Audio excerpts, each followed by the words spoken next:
series of the famous Rabbanim of yesteryear, and we're back in Tunisia today. We're exploring the life of a great rabbi, Rabbi Matuk, Rahamim, Demari, Zecher Tzadik Libracha. It happens to be his Hulula here. According to one opinion, it was on the end of Ab, on Lamed Ab. According to another opinion, it was Aleph Elul, but he was a really great rabbi, born actually back in the English year, 1857, in the area of Gabs, in Tunis, in Tunisia, respectively, over there. And he actually had great Rabbanim he actually learned under, including, I believe, his first rabbi was actually learned under was Rabbi Avram Alush, another great rabbi we have spoken about also in past different classes also. And he had a galaxy of Talmidim he actually learned with in of itself, including the famous Rabbi Yitzchak Bukobza, who I think later on would become the chief rabbi of Libya and had connections with many of the great emissaries, many of the great rabbis all over the world, and very famous, various different stories actually recounted in regards to Rabbi Bukobza in the video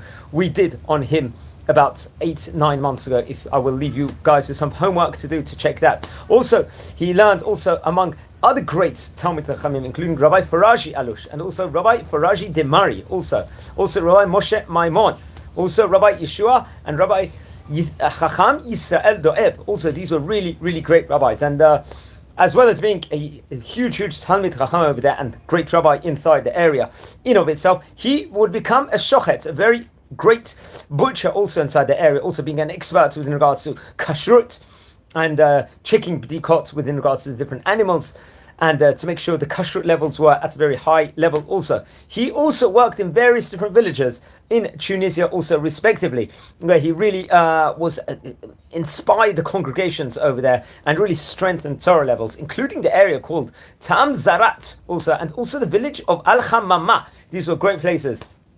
Naturally, he was one of the great rabbis of the area of Gabs, respectively, in and of itself. And he worked for all the congregation's needs in this great Torah area. And we've spoken about this area before. We've actually related about 10-15 videos on various different rabbanim, on especially rabbis that worked in this specific area in Tunisia, respectively, over there. He was dealing with the congregation needs over there and had many students over there, was really, really inspired many other throngs of the people, we could say.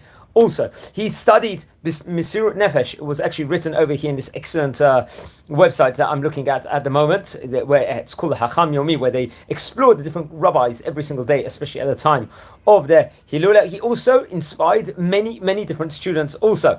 I don't think it came from such a wealthy family, so it would have been difficult, obviously, but he was really learning pretty much the whole time, while he had some various different sufferings he was suffering from.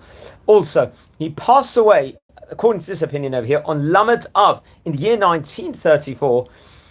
And it's actually interesting, after he passed away, there was a collection of many of his manuscripts he wrote. He made wrote many different novelties and teachings, Hidushim as we call it, in Hebrew, and it actually came out in print in the year 1986. I think it was called the Sefer Midat Rahamim also, and I believe in the year 2004, there was a Sha'at Rahamim that was actually published, I think, through his son, Rabbi Bara'amino, if I'm not mistaken, and also Rabbi Avram Moshe Demari also, and his grandson also, Chaim Demari, also I think brought about a collection and brought about in his own book. He actually wrote himself the Chaim Sha'al.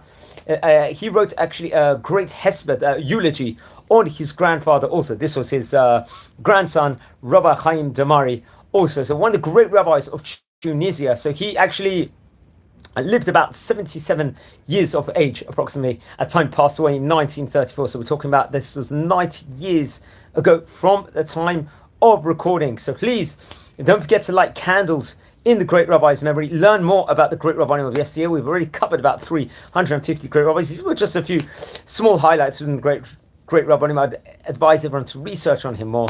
And take care and have a good day.